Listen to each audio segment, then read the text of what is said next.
a restaurant. I'm having lunch with the decision maker.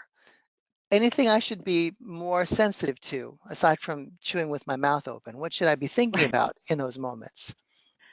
Well, if I were training interviewers, we would tell them that they still need to be careful not to ask you any illegal questions.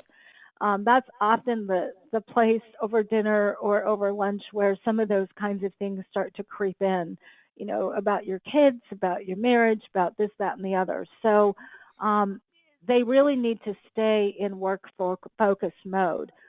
I would tell the interviewee, do not feel that you are obligated to share a lot of personal information. You may, again, going back to tell me about yourself kinds of preparation, you may think of some of those stories about early life or a college story or whatever might be funny, appropriate, give them a little insight into you um, that isn't divulging anything that feels uncomfortable.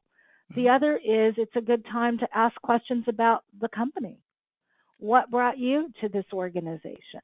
What kind of challenges or opportunities have you found? If you were sitting in my shoes today, what might you wish that you had asked that you didn't know when you joined? Something along those lines. So it shouldn't be just about interviewing you. It's still a time to interview that other individual or gather information about the organization. Right. Now, where does drinking fall into this equation? Do you do as you do in the movies when they drink, you drink, or do you hold your ground and risk looking like someone who doesn't quite fit in because you have different standards?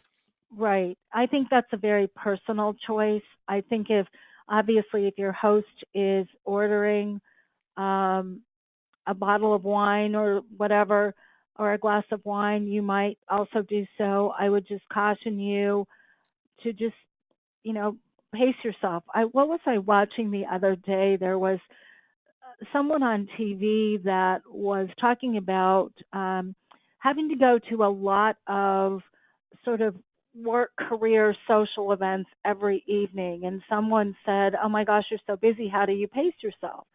And she said, "Well, if you really, really watch me closely, I don't ever really drink that glass of white wine. I hold the glass of white wine." And went on to demonstrate holding the glass, putting it up to her mouth as though she was having a sip, but not really having one at all or very little. So, be comfortable. Obviously, you want to maintain your professionalism, and you should also feel free to say no. I'm a fan of club soda with a slice of orange at times. So, some of those can be very acceptable as well.